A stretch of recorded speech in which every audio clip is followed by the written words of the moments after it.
Good afternoon, everybody. You're all very welcome to our fourth webinar in our series, looking at our updated standards of proficiency here at the Health and Care Professions Council. Now, we know you come from a variety of roles today and that all of your time is precious.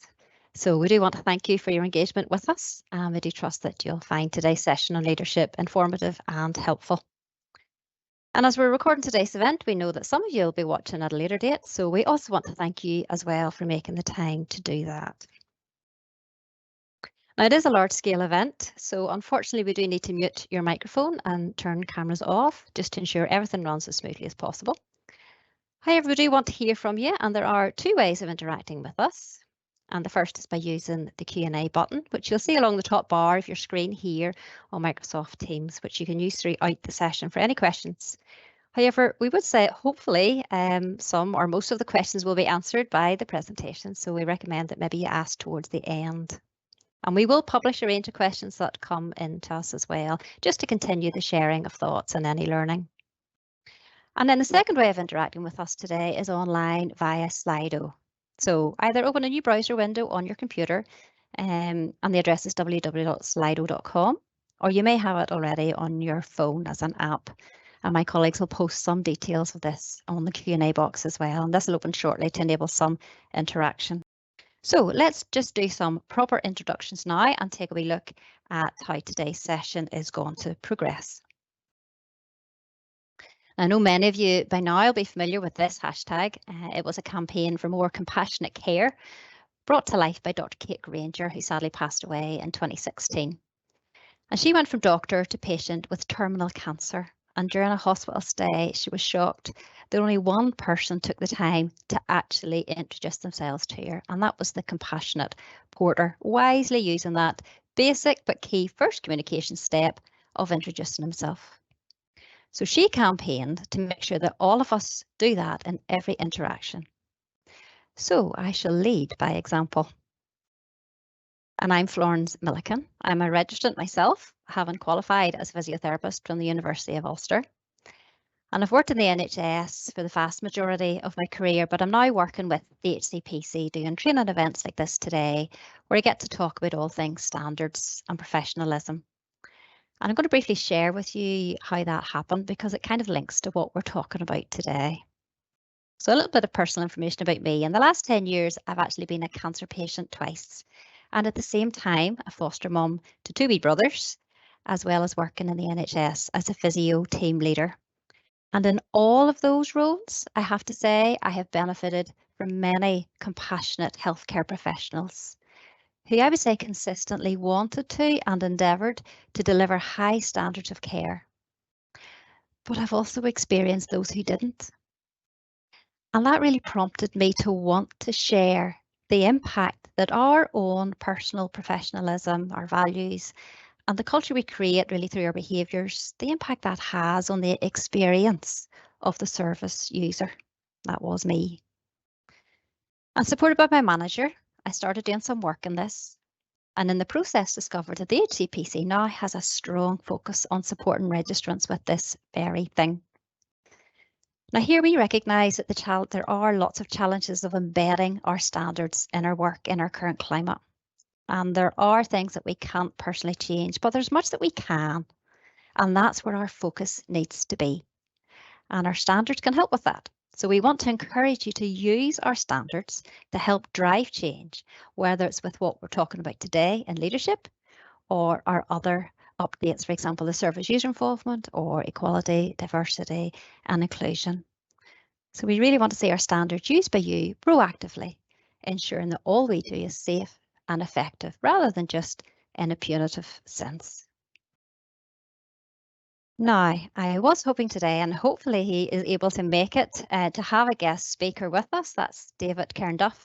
David is a Senior Organisational Development Manager in Belfast Trust with a focus on implanting our people and culture priorities, of which leadership is one, and in improving staff experience.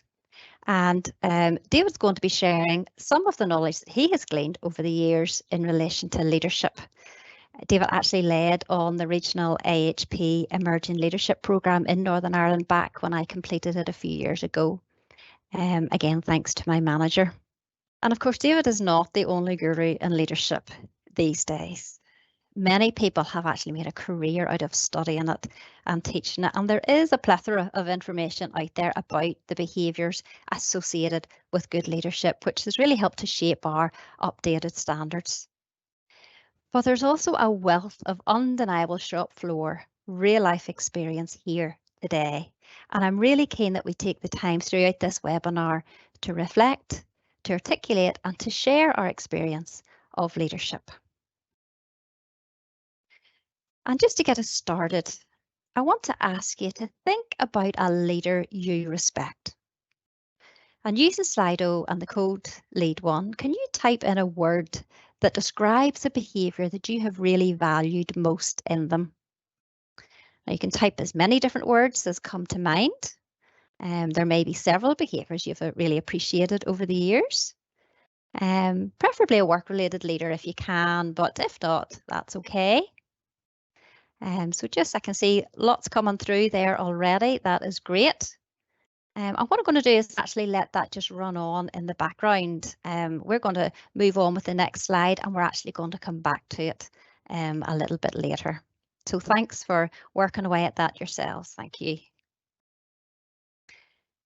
So today is all about the updated leadership standards, and we want to provide you with some space to be reflective and just ask yourself how you are doing as a leader. Now, I don't know why you logged on. I imagine a lot of you may have primarily clinical roles and maybe you're curious about how you demonstrate leadership in your role. Others may be managers or work in professional bodies and are keen to hear what these standards look like in practice, and maybe if you need to do anything else to support their implementation. Or there may be a completely different reason why you've joined us today, but whatever it is, I want to encourage you to wear a few different hats as you consider these standards. So if you're a registrant, you're somebody who needs to think about how you're meeting the standards yourself in your current role and anything else that you may need to do. Or you may have a role in supporting others to meet these standards and you want to be sure you know what the expectations are. But I'm going to suggest one more hat, because sometimes talking about regulators and standards, it can evoke quite negative emotions in some registrants. I am one myself, so I do get that. And we hope to change that, I should say. But isn't it true that as soon as we or someone we love becomes the patient, we recognise the value of those high standards and what they bring to the care that we receive? So as you listen and you interact, can I encourage you please to listen with your different hats on, but also listen with people in mind. And I don't mean that in a judgmental way. I just mean as in, think about the people you're doing all of this for. And if you can do that, I think you'll discover it actually transforms your listening. So, a quick overview of the session.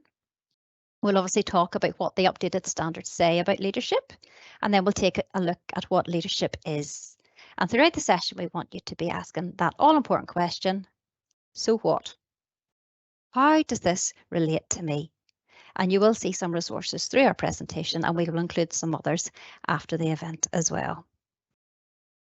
So just to give these updated standards some context, let me remind you of the three main sets of standards in the HCPC, nicely demonstrated in these lovely books. Some of you may remember books, like myself, but of course they're all online nowadays. So firstly, we've got our standards of conduct, performance and ethics, and these are the ones that outline what service users expect from you in relation to things like how you communicate with them, your honesty, your trustworthiness, your record keeping, that sort of thing. And they too are undergoing a review at the moment, so please complete our survey and have your say in relation to those. The consultation closes on the 16th of June, so not long. Then we have our standards of continuing professional development. And these set the standard for your ongoing learning and development. And we have lots of resources on our website to support you to meet your CPD requirements, and as will your professional bodies. And if you've been chosen for audit like I was in the past, you'll already be well familiar with these. And then what we're focusing on today, our standards of proficiency, and we've got the example here of our hearing aid dispensers. So our standards of proficiency, they set out what professionals need to know, understand and be able to do in order to be in our register. And they help set expectations for the public as well. So it's the standards registrants need to meet when they first register, when they renew their registration, and then of course throughout their professional career. And each of our 15 different professions has their own standards of proficiency with a certain amount of overlap as well. And the recent updates, they're designed to really align the standards more closely with current professional practice. So they are more reflective of your day-to-day experience, which we recognise it's an ever-evolving picture. And we've just mentioned a simple example of the move away from paper to online information sharing. And this subject of the digital skills and new technologies will be discussed in our last webinar on the 21st of June. And you can see the others that are listed there as well. They have been recorded and they'll be on our website. Now, one of our big changes is in the wording to move away from a passive understanding of the standards towards a much more active implementation of them. An example of this in everyday life might be, so my family might well understand the benefits of throwing their washing into the wash basket rather than beside it. But unless they actually actively do it, that knowledge or ability is really of no benefit to anybody. So just to get you all thinking about what you understand by the term leadership, we come to another Slido question. And the other one will stop just for a moment. So can you tell me here whether you think leadership is more of an aptitude, that's a natural ability, or an attitude, a way of behaving? And you'll see I deliberately didn't give you an option for ticking both. I'm really keen to see your thoughts actually. And of course, I know it's a much more complex answer than one or other. Context is everything, and you probably could argue it depends on the situation, but it's just a useful question to ask ourselves as we start to think about how we're all going to demonstrate leadership in our workplaces. And again, I'm just going to give you a wee bit of time to vote on that as well, and we'll come back to that one a little bit later too. So just continue to vote on that one if you haven't done so already. So let's look at the actual changes. So previously, our standard read this, and in relation to leadership, it simply read, we are to understand the concept of leadership and its application to practice. Whereas now we've replaced that with and expanded it to registrants must understand the qualities, behaviours and benefits of leadership, must recognise that leadership is a skill all professionals can demonstrate, we must identify their own leadership qualities, behaviours and approaches, taking into account the importance of equality, diversity and inclusion.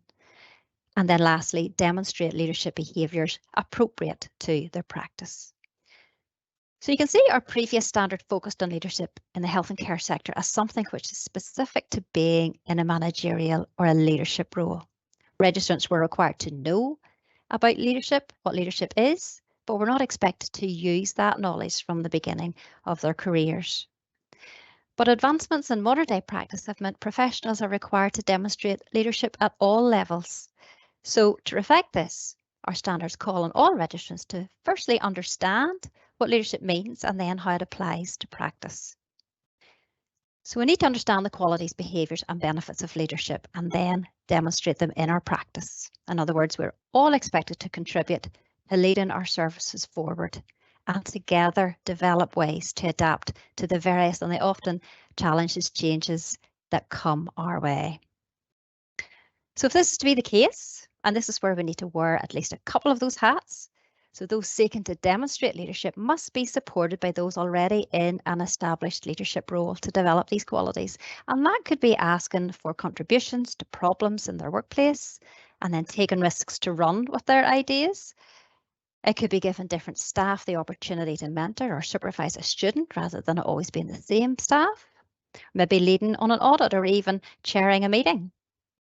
Or more formally, it could mean prompting them to sign up to the various initiatives or programmes that are available in our 4 nations via the various routes. And we'll give you some leadership programmes for you in our resources. So this is an example of where you can go back to what I said about using our standards to raise the bar, whether you are the supervisor wanting to encourage your staff to contribute more, or as a supervisee who wants to be assured that their ideas are going to be taken seriously. So at this point, I'm going to ask Kim. Kim, is David here who can come and talk to us about leadership, or will it be yourself? David's right here, so he's going to talk to you about leadership. Great. Thank you, David. Lovely, Florence. Thank you, and good afternoon, everybody. It's a pleasure to be with you. As Florence said at the start, my name is David Cairnduff, and I've worked in health and social care for over the past 11 or 12 years, mainly in the field of leadership and organisational development. And what it really strikes me in terms of the words on the slide from the exercise earlier is how many of these things are activities or actions that we take part in a daily basis, and they're not so much competencies or things that we need a qualification in, but they're basic values and behaviours that we probably all try to emulate with everybody that we come into contact with. You can see compassion come through very strongly. Likewise, honesty and integrity, approachable, fairness, kindness. And I think that sometimes we lose sight of that when it comes to leadership. And we just move on to the next slide. We sometimes think of leaders as somebody rather than something. And there's a few examples of individuals on the slide that you may consider good leaders or not so good leaders, depending on your perspective. But think about those behaviours and the words that we just talked about. So that is often around how people make us feel. If you think about the individual that you considered as part of that exercise, you probably envisaged how it felt to be with them, how it felt to be led by them or guided by them. You don't think about their competency necessarily or the qualifications that they possessed. And I think it's really important to highlight as well that not all leaders share a similar background or a certificate or have followed the same pathway. They've done it in their own unique and individual style, whether that's in the style of extroversion or introversion or whatever qualities that they brought to that. And I think that is because for many, it's much easier for us to identify when leadership is lacking than when it has been successful. We notice its absence more than we notice its presence. And I really like this depiction by Sonia Sparkles because I think we can all reflect on how it fits with the experiences we've had and how one domino can link to the other and lead to that knock-on effect. And by its nature, good leadership blends into the background. It creates the conditions for individuals, teams, services to succeed, and then it steps back because it's not inherently selfish. And unfortunately, in the organisations that we work in, and particularly in the field of health and social care, we know what happens when we have an absence of leadership or poor quality leadership, and we know that lives ultimately are impacted by that. And our experiences and all the empirical research tells us that unequivocally poor leadership impacts on patient outcomes. And that can make leadership feel scary and daunting. And it becomes much better then to let someone else do that leadership bit. It sits over there with this person and they can carry that responsibility. And we create an aura around leadership that says we need to have reached a certain threshold, whether that be a certain number of years of experience, or we need to do a course, or we need to do a qualification to hold this or that role. And often we see leadership as something we fundamentally have or we don't. And we don't consider it like a skill or a muscle the way we should, that the more we seek to develop it and consciously work on it to improve it and to try to make it better, the more we will improve at it and the more natural it will feel. It becomes a bit like that learning to drive, where in the early stages it feels very clunky and eventually then it becomes something that we do often without thinking.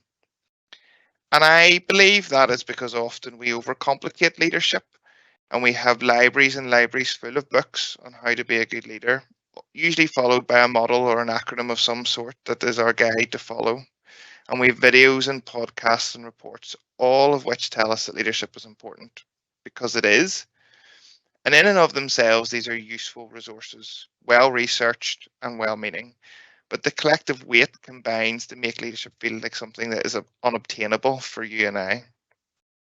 And Drew Dudley, pictured on the screen in his excellent TED Talk, Everyday Leadership, perfectly captures the idea that we've overcomplicated leadership. We see it as the big things, the world-changing achievements, the unobtainable stuff.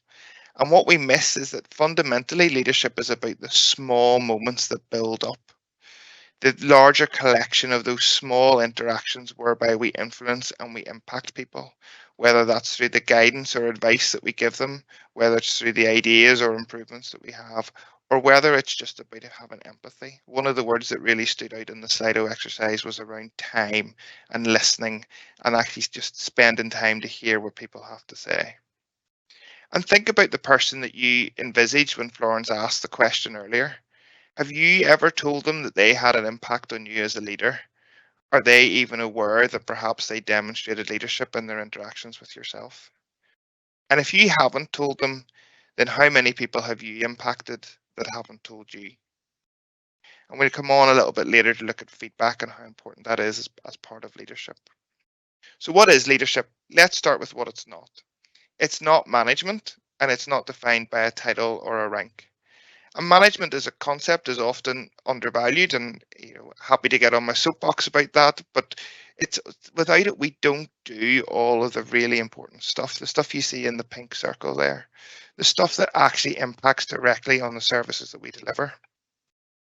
But management is usually defined by hierarchy because it comes with a formal role or a formal title. Leadership is broader than that. It pervades throughout the whole organisation, and everyone and anyone can do it. It exists in and around a hierarchy, not through it, and it can exist anywhere and everywhere in the organisation. And recent research continually shows us that hierarchies contain individuals at all levels who are fundamental to connecting the organisation and to bringing it together. That person who seems to have a contact in every nook and cranny of the organisation. Individuals who display leadership through these connections and through their relationships. And it's these people that play vital roles in new ideas, in innovations, and in communication. So don't believe that because you work in a large organisation or a large team that you can't be a leader. We all have a huge leadership role to play regardless of where we sit within our organisations. And like all healthcare organisations across the UK, within health and social care in Northern Ireland, we have adopted a collective leadership model, which all of our organisations have signed up to. And this arose from around the mid-2010s when it became really clear that we needed a more structured, systemic approach to leadership to ensure that we were meeting the needs not just of our patients, but also of our staff. And to do this, we engaged widely with those two groups, with patients and staff, to understand what it was that they wanted, what were their experiences of leadership to date, and where were the areas that we really needed to improve. And it was crystal clear that we needed to improve. Some of the experiences and some of the stories that we heard as part of that process were really difficult to hear. And people were very open and honest about how it had impacted them. And the result of that engagement then was our collective leadership strategy was born, and that was launched officially in 2017. And at its core are the four fundamental bits you see in the centre. And like a jigsaw, collective leadership is only complete when all of these are present together. So I'll go through each of them in turn briefly. Leadership is the responsibility of all. This involves empowering and encouraging everyone to lead on the areas where they have the skills and expertise that requires us to share leadership across levels. To make this happen, as Florence mentioned earlier, we have to empower people, and those informal roles have to create the conditions in which power, authority, and decision making are distributed appropriately, and people are supported to do that.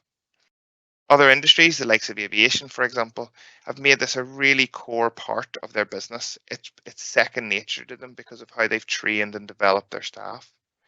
And other sectors like Google, for example, tell their staff to beware of hippos, not just the animal, but also the highest paid person's opinion. Because those who are closest to the customer, or in our case, the patient or service user, are the ones who are more likely to have the ideas that will not only meet their needs, but also be successful in practice. The second bit is around shared leadership in and across teams. Collective leadership requires us to develop shared leadership across teams based on open and supportive communication, candid and mutual feedback, and agreed and shared goals. And this means building community of teams that create that culture that enables decision making, that values diversity, and the decision making happens then at the closest point of contact to our users by our teams. Our interdependent and collaborative systems leadership is about our organisations working across boundaries to create an effective healthcare system, setting a compelling shared vision and commitment to work together for the medium and long term, and no interest of one organisation overriding that of another. And the fourth bit is maybe the hardest: compassionate leadership. This requires us to show empathy, but to do more than that, to move beyond empathy to action, to support our colleagues and our patients. Compassion is often not about doing the nice thing, but about doing the right thing, and that can be hard. And it requires all of us to be authentic and honest. And again, in the Slido exercise, somebody mentioned vulnerability, and it requires all of us to be vulnerable, which is perhaps the hardest thing of all. And all of this is underpinned by our HSE values and behaviours. In the engagement sessions, when we were designing the strategy, staff and patients told us they wanted one consistent set of values and behaviours for every health and social care organisation. So it was the same whether they moved jobs or whether they moved to another trust to receive services. And this was hard for our organisations because they had worked very hard to create and embed their own values, and some had only recently refreshed theirs. But we couldn't ignore the request, and all organisations now sign up to the values and behaviours, and these create the conditions that make people comfortable and confident to demonstrate leadership. And it's these behaviours that ultimately determine our staff experience and our patient experience. I'm very fortunate in my role that I get the opportunity to work with lots of different teams and services, and I get to see this in action a lot of the time. And I think of a team I worked with recently who, in the face of substantial pressure and patient demand, listened to one staff member's idea to revamp the patient journey. A staff member that held no formal role, but because of the conditions that had been created, felt able to suggest these ideas. And other staff quickly agreed and added their ideas and their suggestions and started to improve that process. The result being an improved pathway that quickened the process for patients and led to better outcomes. And it would have been easy in the face of the pressure that service was under to park those ideas and to say, let's wait until we get past this initial crisis. But they embraced it and ran with it. Our leadership approach and our values and behaviours now feature heavily at all stages of the employee life cycle, from recruitment through to induction through to training and development. But we've still a lot more to do, and we know we've areas that we need to improve on, and we need to constantly focus on making sure we are doing everything we can to bring collective leadership to life for our staff and for our patients. And why we do that is because we know it has a really positive outcome. And that's not just us saying that, that's backed up in the research. It does empower our staff. It creates those experts at all levels. It creates that increased intrinsic motivation and staff engagement. We get more innovative and sustainable ideas. We do improve the diversity and the input in terms of our decision making, and our decisions are better as a result of that. And ultimately, this is all about improving the patient and service user experience. So just before I hand back to Florence, I'd like to leave you with this observation from Sheryl Sandberg. Ultimately, I think we need to demystify leadership and stop thinking of it as something showy and out there and for somebody else. It's fundamentally about how we treat people and how we impact them, and often we don't see the result of that. It's about empowering those who are in the best place to act regardless of role or rank, and it's something we all have a role to play in. And as Sandberg says, leadership is about making others better as a result of our presence and making sure that impact lasts in our absence. Thank you. That's great, David. Thank you so much for that. I mean, when you look at our standards, I think that's pretty much taken us through the first 2 points in our standards, understanding the qualities, behaviours and benefits of leadership, and then recognising that it is a skill all professionals can demonstrate. And if we go back to the question that we asked earlier, do you think leadership is more of an aptitude, a natural ability, or an attitude, a way of behaving? And you can see our results showed 74% of you already saw that it is more of a way of behaving. And of course it is a bit of both. But if a big part of it is a way of behaving, it is therefore a skill all professionals can demonstrate, albeit in diverse ways, because we're all diverse people. So the myth that leadership is only for those in a leadership position, I would say, is now well and truly busted. And hopefully that'll help those registrants maybe concerned that they aren't in the correct role to demonstrate the leadership standards. A job title does not make a leader, and anyone can demonstrate great leadership skills, like on a project or a single meeting or a conversation or even during a conflict situation. I'm sure you can all think of examples yourself. I've seen a student who was very adept at a new technology that they use, and they talked about it on placement, they demonstrated it, and they taught it to their supervisor. And that's leading that team and keeping up with advances. Likewise, I've heard of situations where a staff member who at lunchtime hears an unhelpful conversation about their manager and interjects. And that's leading a team away from becoming divisive. Someone else might recognise or experience an issue in relation to equality in their workplace and take the initiative by raising it and suggesting a better way forward to address it.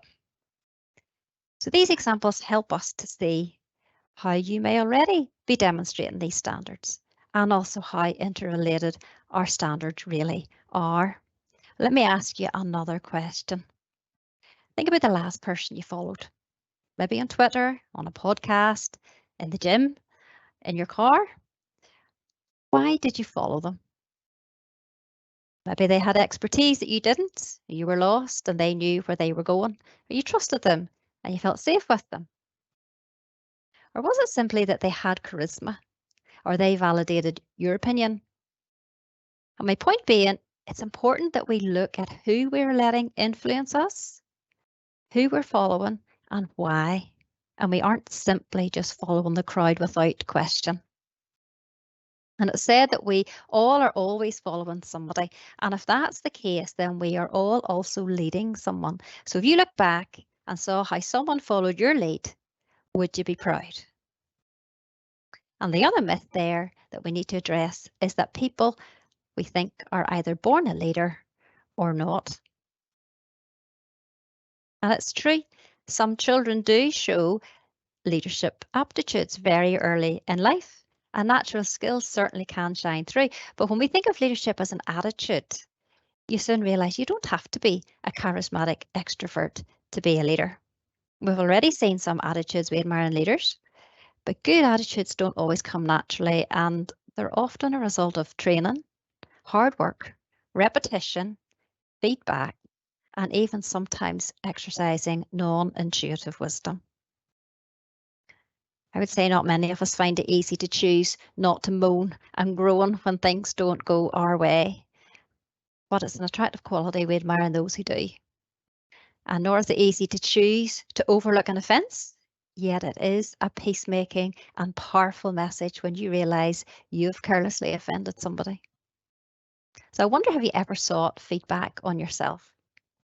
I once did a 360 questionnaire and discovered that although I thought I was giving my team an opportunity to share their ideas during team meetings, they didn't. And a simple change in the way we planned our meetings improved that. Now, I appreciate the 360 questionnaire isn't accessible to all. And a few years ago, I came across a very simple but effective little tool to seek feedback. And it's called How to Conquer Your Blind Spots by Gustavo Rossetti. And if you look at it here, I'm going to very quickly take you through this. First step is write 5 words that describe yourself. Then ask 9 people to do the same and choose 3 family members, 3 co-workers and 3 friends, and choose wisely, people who'll be honest. And then lastly, you compare the answers with your own assessment. So you're looking to see, well, what are the similarities and what are the differences? What are the things that you like about yourself and nobody else mentioned? Or was there something that several people mentioned that you didn't? And then how do the opinions from family and co-workers different from each other? What does that tell you about how you behave in different environments? So I did this one too. I think I'm a glutton for punishment. And it raised a few things for me to reflect on. But you also get a wee bit of insight into those who are given the comments as well. And here's an even simpler tool. Ask yourself, what is your goal in life? Because that will determine how you behave. But follow that up with asking yourself, based on your behaviours, what would other people say your goal in life is? And then see, well, do they concur? So when it comes to meeting this aspect of our standards of identifying our own leadership qualities, behaviours and approaches, taking into account the importance of equality, diversity and inclusion, we need both self-reflection and feedback from others. David, can I just ask you maybe to come in again and just share if you have anything to add about giving and receiving feedback? Thanks, Florence. I think there's three things for me about feedback and how we currently do it. Firstly, it doesn't need to be the big things that we get feedback on. I think it's just as important that we get feedback on the little things and the small things that happen on a day-to-day basis. Secondly, I think it's really important that we don't just see feedback as a tool of fixing things, but actually to understand and to know what we should continue to do, because there'll be lots that we're doing that is right and having a positive impact. And I think sometimes we don't realize that unless it's highlighted to us. And thirdly, when giving and receiving feedback, it's really important that it's constructive. My experience, as a coach and working with people on 360s is that they are open and willing to doing things differently, but it's not enough just to describe what needs to be done differently. We need to understand how we can do it differently as well, because that's ultimately where we enter into a bit of growth and where we'll develop our skills a little bit further. Thank you, David. So not only is it good to seek feedback and receive it with humility, I think it's important that we value and that you value your staff enough to give the tough feedback, which is easier to ignore, I think. But we do need to challenge wrong behaviours. And this is the difficult aspect of leadership in the area, where we really hope our line managers will show their strength of character with wise discernment and gentle demeanour. But as our standards highlight, it's everyone's role to set the culture and not turn a blind eye. And these are just a few examples. But I want to highlight this research as well. Granted, it's a few years old now, but it's still very relevant, called Preventing Small Problems from Becoming Big Problems, and identifies that evidence is increasingly suggesting that failures in care are frequently associated with low levels of staff engagement. And this research explores how and why health and care professionals become disengaged in their place of work. And we know here that there is a range of behaviours and circumstances that are commonly associated with disengagement, which often give rise to concerns about fitness to practice, and that leads to complaints. So this is a very informative piece of research that I'd recommend you look at, and it looks at the triggers that we need to look out for. And this is just one of our bar charts taken from some of our data, which clearly demonstrates that the issues that we face in HCPC relate much more significantly to misconduct than a lack of competence. In other words, behaviours that potentially could be nipped in the bud or challenged at an earlier stage, both by colleagues and managers. And it's just another example of us all leading the way to change in our departments. And here are some of the triggers that were mentioned in that research as well. And you'll see a lot of them do relate to leadership. So a moment to stop and reflect as we come to the end of our session. If you're a registrant, ask yourself, how easily can I meet the new standards of proficiency for leadership? Have I had an accurate understanding of what leadership means? Am I content that I am already meeting these standards easily in my current role? And if I feel I can't, why not? Maybe I now use these standards to support me to secure opportunities to contribute more, especially in the areas that I'm passionate about. Are there more formal courses maybe I should be discussing with my managers? So we recommend you complete our gap analysis tool to help you reflect, and you'll find that on our website. And if you're a manager, have you read the changes? Ask yourself, have I identified through my own reflective practice, or maybe gap analysis, discussion with colleagues, pulse surveys, any cultural changes I maybe need to address to enable employees to meet the standards? So for example, do I steward or do I stifle leadership initiatives that my staff suggest? Or does an enthusiastic, proactive initiative taker in my department prickle me a little bit? Or do I offer him or her a platform? And what is the default culture in my department? Often leaders ignore culture unless the workplace becomes toxic. We probably all have examples in our own nations of this, and we certainly do in Northern Ireland. And like most of these stories that hit the news, the headlines revolve around the fact an unhealthy culture was not challenged. And one wonders if staff had the chance to do it again, would they've exposed the toxic culture that they found themselves in? And this is a good example of how our standards of proficiency link so closely with our standards of conduct, performance and ethics. And if you've taken part in our consultation already on those updates, you'll have seen how we have raised the importance of duty of candour as well. And are you taking time to discuss the standards with your staff, using them as an opportunity to encourage them where they're already meeting them really well? And I mean, that's what we expect will be the case for the majority of staff. But then using them, initiate a conversation and set new objectives where staff are really struggling to meet them. So finally, at the risk of giving away my age, because I saw this boy when he was first around, I thought that since we're all in the medical or the caring profession where our focus is on the body, I'd use Mr. Potato Head just to illustrate my closing comment. And there's a well-known analogy that comments that the hand cannot say to the eye, because it's not a hand, it has no role. Or because, of course, our eyes can lead our hands to go and help a patient that they've seen fall over. And likewise, the feet cannot say to the ear it's not needed because it's not a foot, because it can be the ears that lead our feet to run to a cry for help. So just as the body needs each part to use its own particular gifting for the benefit of the whole body, so it's essential that you as employers encourage your registrants to understand the qualities, behaviour and benefits of leadership to see that they too can demonstrate this skill. We all can, using our own unique gifts to lead others in whatever way is appropriate in our practice for the benefit of the whole organisation. So remember, leadership is not about titles, positions or flowcharts. It is about one life influencing another. Now, I appreciate time's short. We would love to spend time answering questions. I don't know, Kim, is there any particular question that caught your eye that we could mention? I think there's some great comments in chat, Florence, and we've answered most of them in chat, particularly the one about being a sole practitioner. So it's all the answers are in chat, and there'll be an opportunity if anybody wants to submit anything after, if that's okay. Great, that's lovely, thank you. So just a little bit of information just before you go, just a reminder of our last event. The final webinar is on the 19th of June and you can still sign up for that. And then I've mentioned a few times our current consultation on the revision of the Standard of Conduct, Performance and Ethics, which closes next Friday, that's the 16th of June. Reminder to look at our student hub. Very briefly, if you have a student with you or you are a student, please check out our student competition this year. You could win £300 of vouchers, which would go down well. And check out our student hub, which has so much great information for students. There's a quick information about different ways you can get in contact with us, and that address there, Professional Liaison, is our own contact address if you want to get in contact with us. And we have a consultant for each of the 4 different nations, and we can do some work with you there as well. And I'm just going to finish with a big thank you to you for taking the time to join us, either live or at a later stage.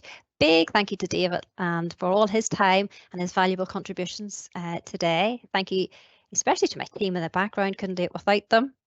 And thank you for joining us.